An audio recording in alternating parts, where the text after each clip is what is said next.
Who kidnapped Marita? The question sits like an unanswered note folded into the margins of a small city's history, a single line that refuses to fade. Who kidnapped Marita? On a February night in 1952, a young woman who worked behind the counter of the Bar Riviera poured drinks, stacked cups, and listened to the low, private conversations of men who traveled with money and influence. By morning, there were 3 dead and 1 missing name in the official record. By afternoon, a photograph of a Cadillac by the river and a torn, handwritten letter would become the fragile evidence that would, decades later, pull journalists back into a case that local power had allowed to slip into silence. Before the story begins in earnest, a short factual note. This is an investigative reconstruction assembled from police bulletins, newspaper reports, hospital records, private letters, ledger entries, and interviews with surviving witnesses and researchers. Many documents survive, others are missing, altered, or sealed. Where claims cannot be verified beyond reasonable doubt, they are presented as alleged or circumstantial and are identified as such. This narrative does not assert legal guilt for any named individual. It traces a trail of documents and testimony and asks the question the official record left open: who abducted Marita, and who let her disappear? The town where this happened was the kind of provincial place that keeps most of its life in half-lights and familiar routes. Streets led to a market square. A radio at Sebastião Nogueira's house played football scores and Catholic prayers. His daughter, Marita, 23, worked at the Bar Riviera on Rua Direita.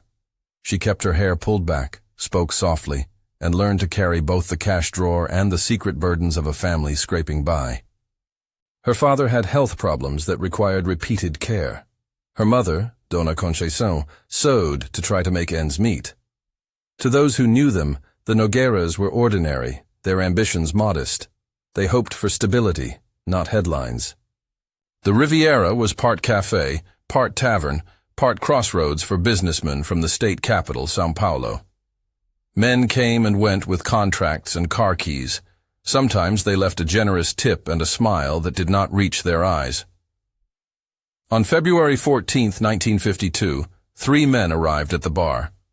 The names recorded in the police bulletin are most of the thread we have. A wealthy visiting industrialist, described in local press as a prominent employer from São Paulo. A business associate identified in later notes as Renato. And a third man, variously described in witnesses' testimony as anxious and unsettled. The industrialist is listed in newspapers of the time under his family name. Later investigative work would connect that name to a prominent industrial clan with ties across the region. For clarity in this reconstruction, and in keeping with surviving archival practice, those press references are cited as they appeared. A Cidade, February 16, 1952. Diário de Notícias, February 16, 1952. What unfolded across the next hour is recorded in fragments. A police report filed under Bulletin, Jaca 8/17, 1952, witness statements taken in the immediate aftermath, and a hospital sheet that would be copied into an evidence file. According to the Barona's statement, the industrialist fell ill at the table shortly after Marita served the group a round of drinks. The police bulletin summarizes the first hours. At 21:40, male identified as visitor collapsed. At 22:05, first responders were called. At 22:30, the body was pronounced. The autopsy, as reported in the official file, concluded the cause of death was consistent with poisoning, though toxicology details in the surviving extracts are sparse and clinical phrasing is terse. The partner was found dead a short time later, in circumstances that the report recorded as suicide, a classification that would later be questioned by researchers. And Marita, who had been seen stepping out of the bar minutes before the first collapse, did not return. Her body was recovered the next morning in the River Pardo, found downstream from a bend a few kilometers from the town. The autopsy report on her body noted indications of restraint and injuries consistent with an altercation. The coroner's summary included language that, at the time, was enough for a closed case. Unidentified perpetrator. Those official lines, collapsed man, partner's suicide, drowned woman, form the spine of the case, but the muscles and tendons that give it movement are in the documents that followed and the gaps they exposed. When journalists and later researchers pried into the file, they encountered absences that were as telling as the papers that survived. Pages listed in the police index that did not appear in the dossier.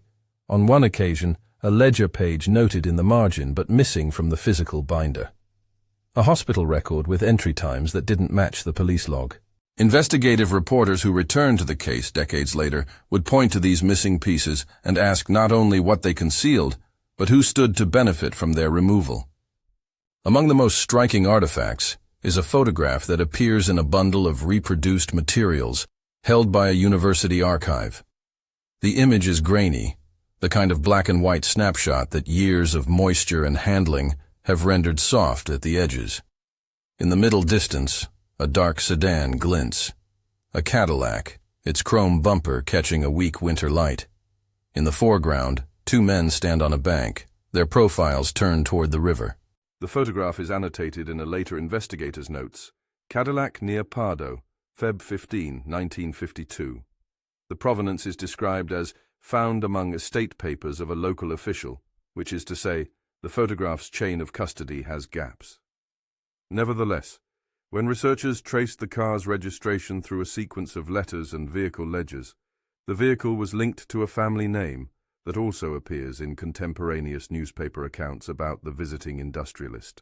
The photograph alone does not prove intent or presence at the moment of a crime. It is, however, an unusual placement of an expensive vehicle in a small town at an odd hour, and it invites questions the official file did not answer. Another document strikes closer to the heart of the human narrative. A short, handwritten letter in ink on fraying stationery, attributed by the archive to Marita. It was found folded in an envelope marked with her name and dated February 10, 1952, 4 days before the deaths. The letter reads, in part, "I am afraid. He says he will take care of the child, but I do not trust him. If anything happens to me, tell father I tried." The line, "if anything happens to me," is the kind of sentence that makes a small town's air feel colder when read decades later under the light of investigation. The archive catalogue marks the letter as private correspondence, source, family donation, 1961. In interviews with later journalists, officials and relatives confirmed the letter's existence and wording. It speaks of a fear that is not by itself evidence of violence, but it is a contemporaneous voice that suggests there were stakes that went beyond the night of drinks. Close beside the letter in the trove is a train ticket with partial cancellation marks. The stub bears a name matching Marita's and is stamped with the date February 16, 1952, 1 day after her body was found. The ticket was paid for in cash, according to a copy of a receipt preserved in a court clerk's memorandum. The ticket was never used. A single unused ticket can mean many things. An attempted escape aborted, a purchase made for someone else, an intended departure that circumstances prevented. When investigators decades later interviewed people who had known Marita, one witness suggested that she had been making plans to leave the town and seek work in São Paulo. That testimony is recorded as, according to witness Maria Silveira, co-worker. It is an inference built on the ticket, the letter, and a set of small human hopes. The immediate aftermath at the Nogueira household was quieter in the newspapers than it was in life. The father, Sebastião, received visitors, men with envelopes, and the family's account book shows entries beginning in March 1952. Multiple deposits and payments described tersely in a ledger as assistance. The ledger page appears in the investigative archive with a photocopy annotation. Ledger, SN, March 1952 onward. Source, bank copy supplied by family, photographed 1991. These entries are not a smoking gun. They are, however, a pattern consistent with compensation or hush payments in other historical cases, especially when they appear immediately after a controversial incident involving powerful visitors. Decades later, some local residents recalled that the Nogueira household seemed to be doing better after February 1952. New curtains, a radio repaired, money for medicines. Whether that was gratitude, guilt, or simple human charity disguised by power is a matter the documents cannot settle without further corroboration. The official path the authorities chose in those first days is a study in how institutions prioritize certain narratives. The police bulletin declared the industrialist's death a case of poisoning. The partner's death was filed as suicide. Marita's death was recorded as drowning. Those are discrete causes and tidy legal categories. But the more a researcher reads, the more intersections reveal themselves. The same night, a missing woman, a photograph of a car at the river, a note implying pregnancy, a ticket never used, ledger entries beginning the month after. These intersections are not proof of a single conspiracy, but they constitute a network of anomalies. An investigative journalist's job in such a case is to measure linkages and weigh plausibilities, to remain clear about what is documented and what remains inference. In 1961, a young reporter named Clara Mendonça, then a freelance writer for A Cidade, began to probe those linkages. Clara's notes still exist in a thin folder of typescripts and handwritten marginalia. She collected interviews with bar staff, traced the Cadillac registration to a rental office in São Paulo, and sought the police file that the town station claimed to keep. Clara's contemporaneous dispatch to the editor, stamped and dated March 3, 1961, is a brief, measured piece that reads in part, "The official file is incomplete. Witnesses report conversations not recorded. There are questions left unanswered." The editor's marginal reply, preserved in the paper archive, is terser. "Proceed with caution. This touches local notables." Clara's inquiry met resistance. Copies of the police records she requested were withheld for internal review. A local official later told an interviewer that such withholding was, at the time, not uncommon when big names were involved. Clara received anonymous phone calls. She wrote in a private note, "They tell me to drop it." 2 months after she filed a more detailed account, her byline runs dry. She stopped appearing in A Cidade's investigative desk listings. Friends who remembered her said she left town suddenly and did not publish the promised long-form piece. The public record around Clara moves from active reporting to a single handwritten memo. Clara Mendonça, no longer at paper, left for São Paulo. The absence of her comprehensive report is itself a missing piece in the archive. One more open door without a hinge. Decades later, another researcher, Victor Almeida, would pick up the folder where Clara's notes had ended. Victor, then a university scholar, found the ledger photocopies, the photograph of the Cadillac, and the ticket stub. He also found a small but telling item, a snippet from a hotel registry, torn but legible, listing room reservations matching the dates surrounding the deaths. Victor's notes, written in the margin of a photocopy of the police index, say plainly, "Files incomplete.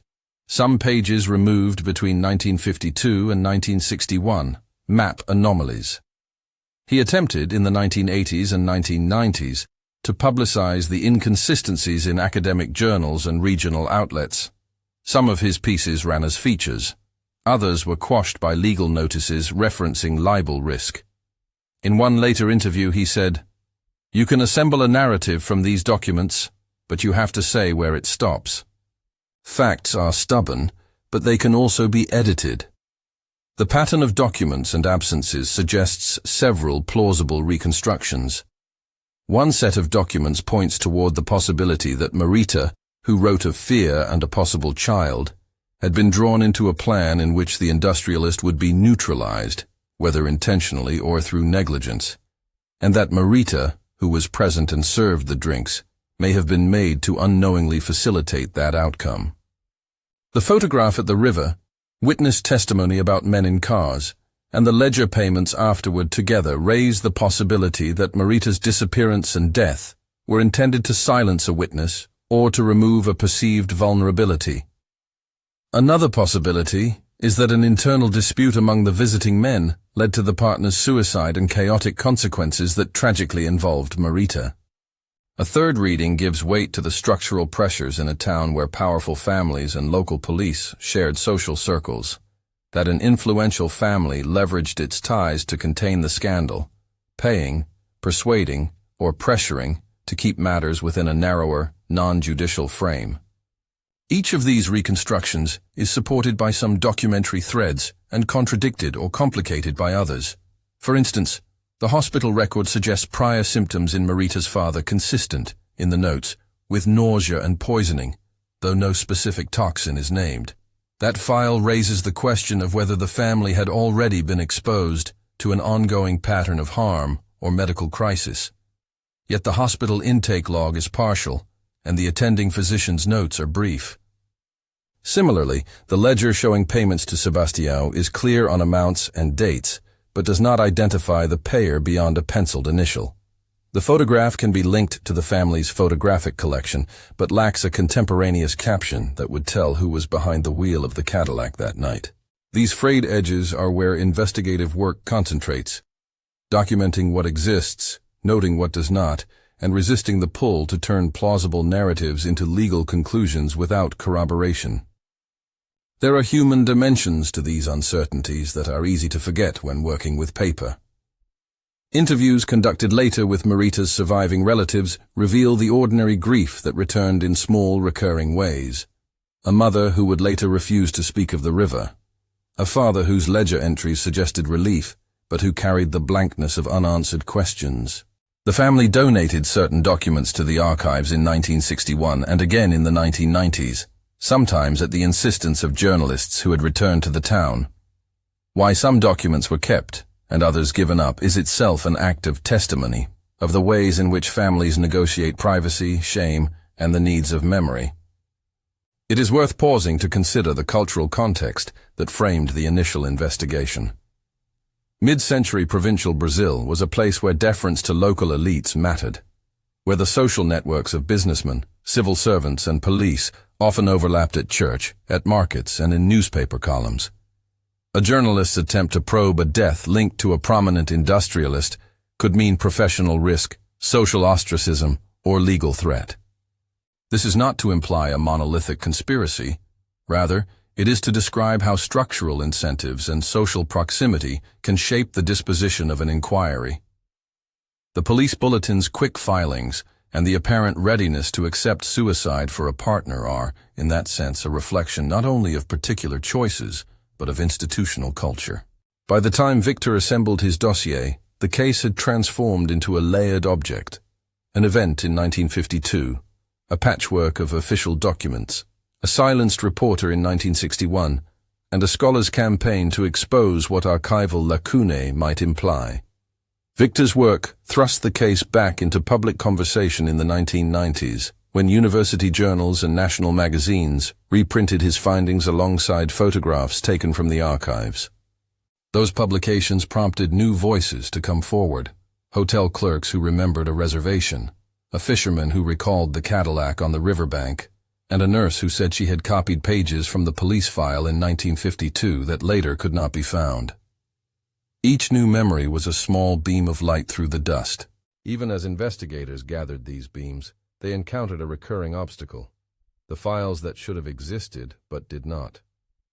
Police indices listed documents that, when physically requested, were declared missing.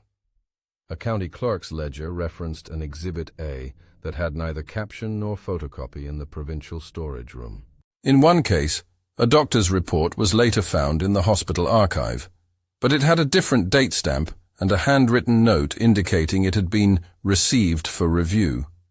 These contradictions do not in themselves convict anyone, but they are empirically striking. Officially recorded items that vanish or reappear with altered provenance raise legitimate questions about record integrity. As the dossier grew, so did the sense of danger inherited by those who chose to pursue it. Journalists reported anonymous calls, alleged threats, and advice to leave certain angles unexplored. Some of this intimidation is recorded in marginalia, in internal memos that editors held onto as oblique protections against later liability. Clara's earlier exit from the beat is often pointed to as an example. Her ambition to publish a long feature curtailed, according to colleagues, by a mixture of editorial caution and social pressure. It is precisely this combination, missing documents, ledger payments, a photograph out of place, and a stalled press, that turns the question, who kidnapped Marita, into a broader interrogation of power and the mechanisms of silence. At this moment in the narrative, after the facts of the night, the letter, the ticket, the Cadillac photograph, the ledger entries, and the first round of journalistic resistance, the case remains porous. The documentary trail is suggestive rather than conclusive. The next phase of investigation would require matching names to faces on the riverbank photograph, tracing the handwriting of the letter through graphology and provenance, and subpoenaing bank records to identify the ledger's penciled initial. It would require testimony from witnesses who had been quiet for years, and perhaps legal courage from institutions willing to challenge entrenched social networks. If the story stopped here, it would already be a study in how ordinary documents, an autopsy line, a bus ticket, a bank ledger, assemble into a portrait of a young woman's interrupted life. But for those who returned years later, the case offered one more difficult temptation: to move from reconstructing what the files said to asserting what must have happened. Responsible reporting resists that temptation until evidence crosses the threshold from circumstantial assembly to corroborated proof. For now, the evidence points most strongly to a pattern: a vulnerable young woman, a night of drinks, a wealthy visitor's sudden death, and a raft of institutional choices that together produced a town's unresolved question. Before the inquiry moves deeper into the archival weeds, a brief note for those watching and reading. If this account resonates, if your town has a similar old case, or if you have family stories about unresolved justice, tell us where you are watching from and whether your community carries a memory like this. These local histories, when assembled carefully, often illuminate systemic patterns that single cases alone cannot reveal.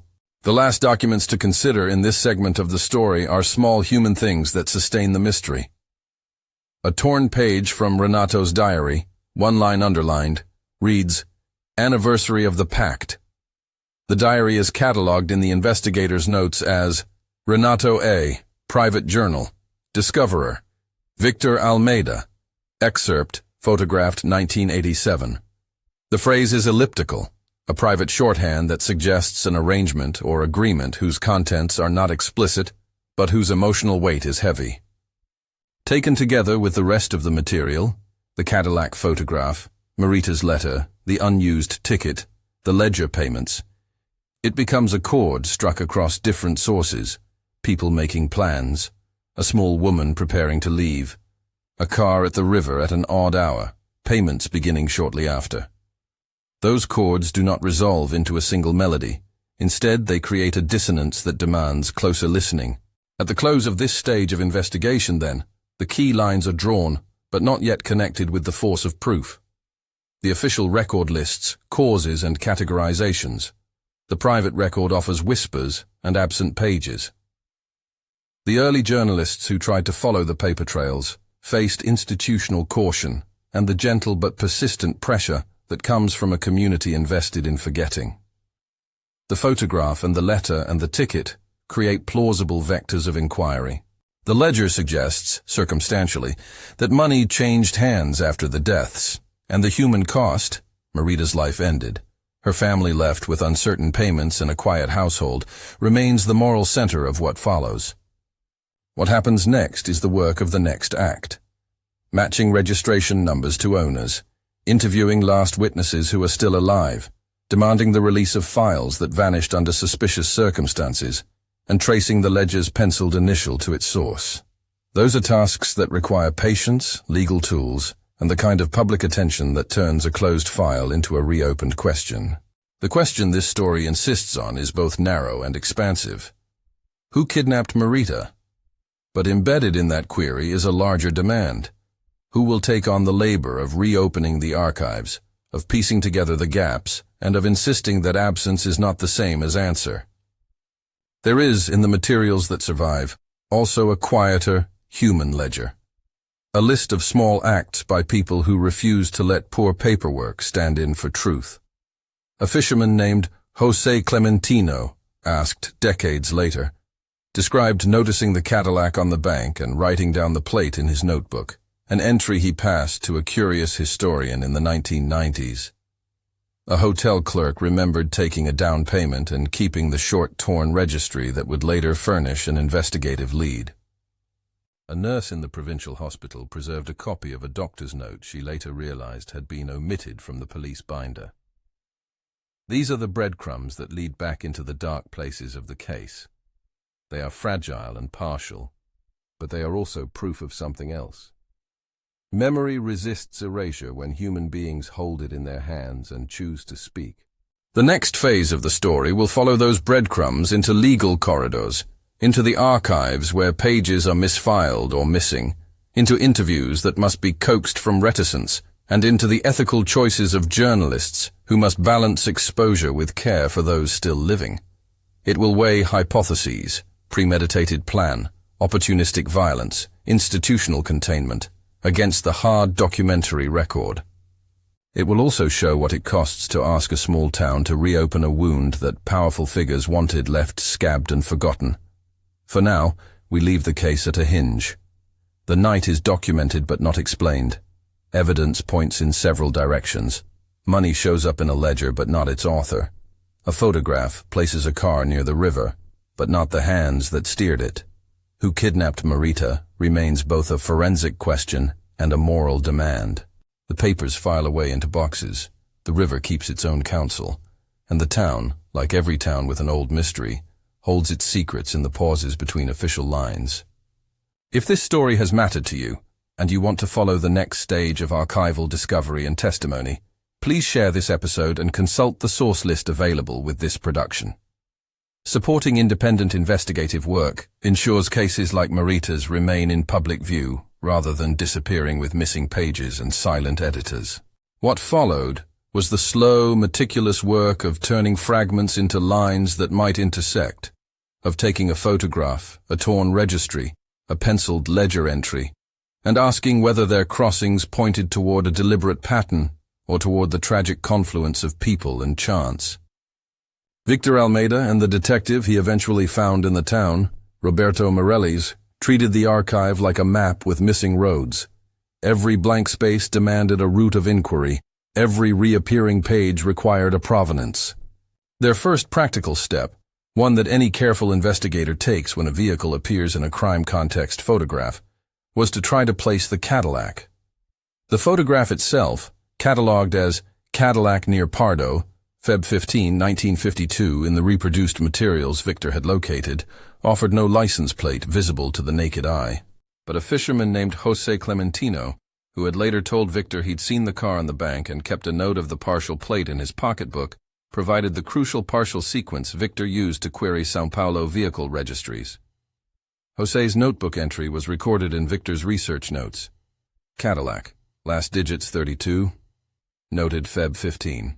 That fragment, combined with hotel billing documents and a rental ledger Victor found in a private archive in São Paulo, supplied a chain of connections that, while incomplete, clustered around one family name that also appeared in contemporaneous press clippings. Every connection had to be qualified as circumstantial. The rental ledger listed a Cadillac rental on dates proximate to the event and bore the same family surname that had appeared in A Cidade's February coverage, referencing a visiting industrialist. Victor published the linkage with careful phrasing. Rental records suggest presence of vehicle affiliated with Family X in the region at the relevant time. No direct eyewitness ties the vehicle to the river at the moment Marita disappeared. The phrasing is typical of how the dossier treated evidentiary density. Strong suggestion in some places, admitted gaps in others. Another line of inquiry moved inward to handwriting and custody. The letter attributed to Marita, her ink-stained warning, and the sentence, "If anything happens to me, tell father I tried," was not merely emotive. For investigators it carried a chain of custody problem and a possible forensic path.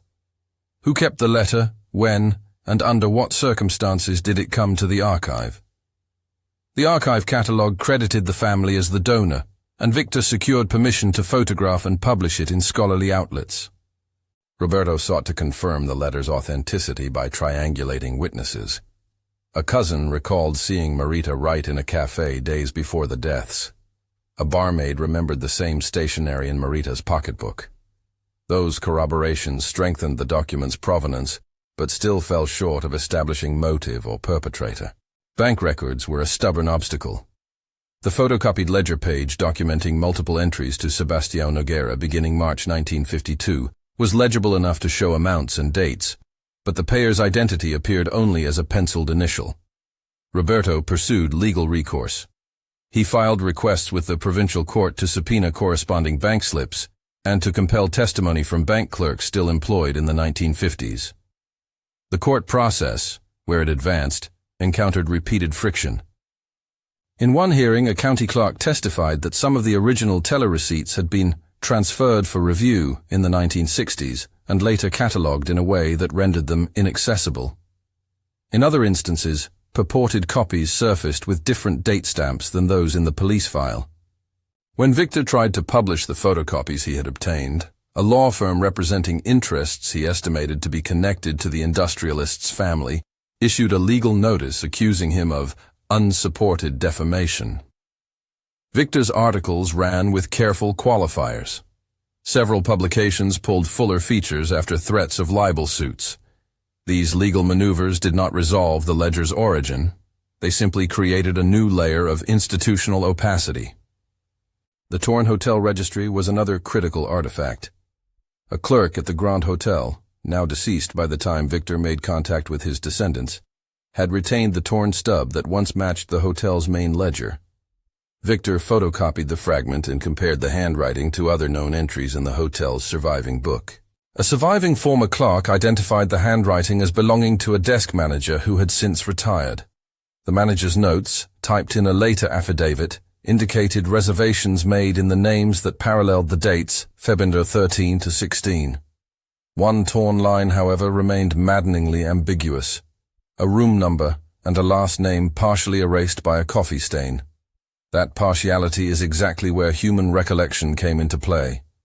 A retired bellman remembered carrying a suitcase to a room reserved under a surname that matched the industrialist's family and said, "I remember the smell of cigars and suitcases. It was the sort of thing we didn't talk about then." Oral memories like that are not proof. They are context, texture, materials that suggest habitual patterns in a town where visitors from São Paulo checked their luggage and their behaviors into rooms for the night. Perhaps the most concrete and yet contested document Victor found was the envelope from Paulo Brenner's lawyer. The envelope, catalogued in the estate papers of Brenner, who died not long after the events, contained a short note and a small payment receipt. The note's language, according to Victor's published transcription, was ordinary, an offer of assistance, pending the resolution of private matters. The receipt bore a sum that, when adjusted for the era, could reasonably be read as meaningful to a family of limited means. Victor's public reporting emphasized what the document showed and what it did not. The envelope exists. It records a payment. There is no writing in it that explicitly ties the payment to a request for silence. Again, the evidence suggested patterns consistent with hush payments in other historical cases, but it did not on its own identify coercion or admission of guilt. Alongside documents, the investigators relied heavily on witness interviews, some fresh, some delayed by decades. Maria Silveira, Marita's co-worker, told Victor she had seen Marita speak on several occasions about wanting to leave the town. "She wanted something different," Maria said in a recorded interview now archived in the university collection. "She saved, she folded, and she planned. But she was afraid." Maria's testimony did not settle whether Marita had intended to use the February 16th ticket. It did, however, place the ticket within the constellation of intention and fear. A young woman with a letter that described a pregnancy and a ticket that implied a plan. Not every witness helped close the gaps. Renato, the surviving associate who appears in the police file and in Renato's own private diary, offered notes that were cryptic, sometimes contradictory. The entry, "Anniversary of the Pact," remained a puzzle. Renato's later death, ruled in surviving press accounts to have been self-inflicted, though the official classification is suicide, added a layer of complexity. His demise was recorded in the regional press, and a handful of witnesses later suggested that Renato had been fractious in the months after the Riviera incidents. Some contemporaneous notes from a local priest suggested Renato feared retribution. Whether his death was connected to the events at the bar or to unrelated personal despair cannot be established from the record, and Victor treated it as an item that raised questions without proving a causal narrative. Clara Mendonça's place in the story remained both central and bittersweet. Her 1961 notes, which had been set aside when she left for São Paulo, were finally published in excerpt in a regional historical journal after Victor unearthed them. Clara's voice, sharp, methodical, and plainly impatient with obfuscation, survives in those clippings. She had written in a memorandum to her editor, "The missing pages are not absent by accident." Her colleagues remembered a young reporter who had been dogged, but also cautious. She knew the limits of what she could publish without being shut down, a former editor told Victor. Clara's departure from the newsroom remains officially unilluminated. Friends said she left after a series of unnerving calls and after seeing the municipal police deny her regular access to files. At the time, the public record only reflected that she moved to São Paulo and eventually stopped following the case. In later years, Clara did give an oral history in which she said, "I didn't stop because I didn't care. I stopped because I had to protect my family and myself." That line, quoted in Victor's essay, reveals the human cost of investigation in a place where social proximity and deference shaped risks in very particular ways. Victor and Roberto encountered more modern resistance as they moved toward institutions with subpoena power. Requests to reopen the case met with bureaucratic friction. Files that had been indexed were declared closed for preservation. Requests to photocopy certain pages were denied on grounds of institutional sensitivity, and administrative clerks asked for time that too often stretched into years. Even where courts issued orders, the prosecution service sometimes declined to pursue exhumation of evidence or to authorize comprehensive forensic reanalysis of physical material, partly because tangible samples were few, and partly because statutes of limitation, as well as the cost of exhumation, complicated any prosecutorial appetite. That lack of appetite is itself evidence of a kind. It speaks to cultural and institutional choices, what cases are prioritized, which relatives are believed, and how financial and social capital can be protective, sometimes by legitimate legal means, sometimes by social pressure. Victor wrote in one reflective piece, "When institutions decide not to apply the full weight of legal inquiry, whether for reasons of cost, influence, or habit, they leave families with ledger entries and no closure." The line is not a criminal accusation. It is an observation about resource allocation and institutional inertia. As they pushed, new witnesses came forward. A nurse who had retired from the provincial hospital handed Victor a photocopy of a doctor's note. She said she had once filed in a folder that went to the police station. The note, dated the month before the deaths, recorded an episode of gastrointestinal malaise for Sebastião, the father, a description that the nurse and others recollected as an ambiguous description that could be consistent with various diagnoses. The nurse said she had copied the note for her own records. The copy survived. The original police filing did not. Her testimony gave investigators something to work with. A paper trail suggesting the family had experienced health scares before February 1952. Whether those incidents were related to intentional poisoning or to common ailments was outside demonstrable evidence. Victor and Roberto did not claim to know which. They published the nurse's note as part of a pattern that required explanation. Public reaction to Victor's and Roberto's publications was not monolithic. Some in the region pushed back, arguing that the investigators were dredging up old pain and smearing reputations. Others, especially younger journalists and academics, embraced the work as a necessary correction to a public record that had been quietly sanitized. The combination of law notices, editor caution, renewed public interest, and the occasional anonymous threat created an atmosphere in which producing rigorous, cautious work became itself an act of civic courage. Part of the modern inquiry involved re-examining the autopsy reports and the original police bulletins, documents that, in their brevity and bureaucratic tone, both anchored and elided. The 1952 autopsy for the industrialist is succinct in its language. The coroner's phrasing, consistent with poisoning, is medically suggestive, but not definitive. The surviving toxicology extracts were sparse. Those limits shaped the investigators' posture. There was no claim of a named toxin, no modern forensic reanalysis of samples reported in the surviving files. Victor repeatedly wrote, "We do not assert a toxic agent. We assert that official files describe a death consistent with poisoning, and that associated documents and behavior surrounding the incident raise serious questions." That distinction between documented description and forensic proof was the backbone of the dossier and of how it was presented to the public. As the inquiry progressed, the question of motive resurfaced in new ways. Marita's letter suggested fear that may have been tied to pregnancy. The ticket suggested plans to leave. The ledger suggested money flowed afterward. The confluence makes several motives plausible: personal protection, reputation management by influential people, and the tragic consequences of being a vulnerable person in a social web where influence could be mobilized to contain scandal. The diary line, "Anniversary of the Pact," reappeared in analysis as potential evidence of an agreement among men whose business and social lives overlapped. Investigators treated such evidence as suggestive rather than dispositive. They drew attention to the patterns and invited legal authorities, if willing, to pursue formal inquiries. One of the most contentious moments in Victor and Roberto's work came when they sought to compel the release of the police station's original index.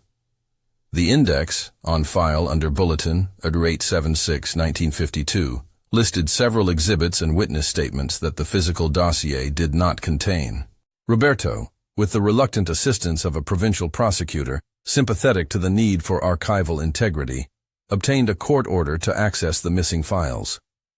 What surfaced were photocopies returned to the police with different date stamps and a handful of pages with marginal notes that suggested they had circulated through non-official hands.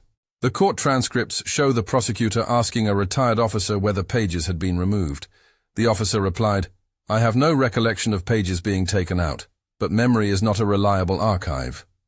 That line, official humility before imperfect memory, underscored both institutional limits and the importance of documentary verification. Another difficult episode involved publicizing the ledger and the envelope from Brenner's files. When Victor placed photocopies of the ledger page in an academic journal, a law firm retained by perceived interests issued a notice threatening suit for defamation. The journal consulted its lawyers and ran a redaction of the most speculative passages. That kind of legal pressure is not evidence of culpability. It is an example of how legal systems can be used to contest narrative framing and to raise the cost of publication. For investigators, the response was to double down on documentation. Publish source lists, include scanned copies of original images where allowed, and make clear which claims were documentary and which remained interpretive. The investigation's human toll resurfaced often in interviews. Marita's mother, Donna Conceção, died in the late 1970s. Her son recalled a woman who refused to speak of the river. Her cousin described a man who fixed radios and who, after the events, seemed to possess a guarded, uneasy gratitude for money that had arrived. The Nogueira family donated documents to archives, sometimes reluctantly, sometimes because they wanted answers. In conversations recorded by Victor, family members expressed a mixture of relief that someone was asking questions and frustration that those questions could never be answered fully after so many decades. Public memory, meanwhile, began to codify the event into ritual. Each February, small bouquets and faded artificial flowers appeared at the riverbank near the bend where Marita's body had been found. The town's youth passed down the bare outlines of the story: 3 deaths, a photograph, missing pages in a police file, as cautionary lore about power and silence. For older residents, the event remained a soft-edged wound, a funeral they could not explain, a ledger that recorded amounts but not motivations. For researchers, these rituals and oral histories were part of the evidence. They showed that the case had never been wholly erased from communal life. When it became clear that criminal prosecution was unlikely without new physical evidence, the investigators pivoted to a different kind of remedy: public truth-telling. Victor published a series of essays and a longer academic monograph that assembled the documentary threads and weighed competing reconstructions. Roberto compiled a civil dossier, careful, annotated, and legally vetted, that described where evidence suggested wrongdoing and where it did not. Both men framed the work as civic memory rather than as an accusation designed to convict. Their publications aimed to make the public archive more complete, to invite those who might know more to come forward, and to insist that absence of prosecution did not equal absence of inquiry. Those efforts yielded modest but meaningful results. A distant cousin of one of the visiting men, moved by the public attention, donated a previously private letter to the university archive. The letter, written in the 1960s, referenced regrets about a night that should have been forgotten, without naming names. Its language was elliptical, but historically valuable as an attestation to emotional aftershock among participants' families. A retired municipal employee located an old cashbook page that corresponded to one of the ledger entries and allowed Roberto to match handwriting samples.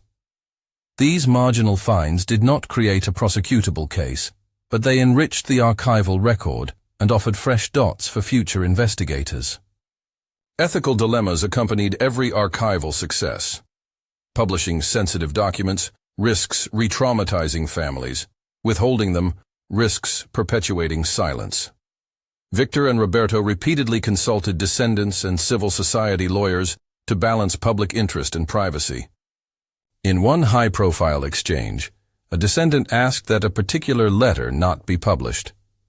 Victor honored the request but included a descriptive note in his monograph explaining the nature of the document and the reasons for omission. That kind of editorial transparency, explaining what is withheld and why, became a hallmark of the investigator's approach. The case also illustrated the limits of historical juridical remedy, statutes of limitations, decayed physical evidence, and the death of key actors meant that criminal prosecution on the facts available was unlikely. That reality did not, however, obviate the moral and civic demand for clarity. For many advocates and journalists, the aim shifted toward institutional accountability, an official acknowledgement of archival gaps, a public inventory of missing materials, and procedural reforms to ensure that police indices and exhibit lists are preserved in ways resistant to later manipulation. Some provincial legislators, prompted by public debate, proposed modest reforms for record-keeping and transparency. These measures did not resolve Marita's case. They were instead small structural attempts to prevent similar erasures in the future. Through it all, the case kept returning to its human center.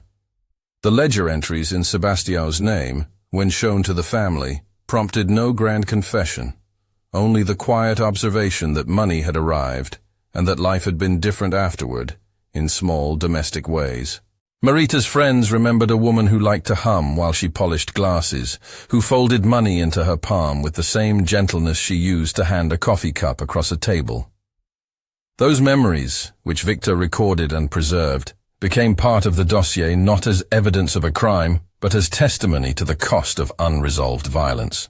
The final public reckoning, such as it was, arrived in fragmentary form, a university exhibit that displayed reproductions of the photograph of the Cadillac, the photocopied ledger, and a typed transcription of Marita's letter, a local radio program that interviewed witnesses who had avoided public attention for decades, and a modest municipal plaque placed near the river, not a proclamation of guilt, but an acknowledgement that a life had been taken and that the town had, in some measure, failed to secure an adequate accounting.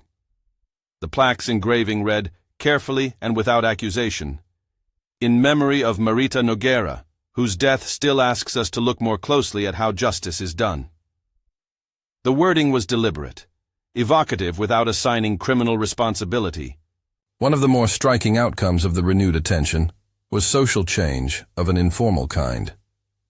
Younger journalists, inspired by Victor's methodology, began to pursue similar historic cases, bringing to them modern techniques of archival cross-referencing and legal petitioning. Their work exposed patterns, missing pages, hurried police classifications, and private payments following public incidents that collectively suggested systemic vulnerabilities in how provincial matters were handled. Those patterns do not prove a coordinated conspiracy in every case. They do, however, suggest institutional habits that favored containment over transparent inquiry when prominent figures were involved. The central question, who kidnapped Marita, remained unresolved in a judicial sense. The investigators assembled a range of plausible reconstructions, that Marita was an unwitting instrument in a plan that neutralized a powerful man, that interpersonal disputes among the visiting men spiraled into tragedies, that payments and social ties smoothed a path around public scrutiny. Each reconstruction had documentary threads in its favor, and evidentiary holes that prevented firm legal conclusion. Victor and Roberto presented these reconstructions side by side, with careful notation. This scenario is supported by documents A, B, and C.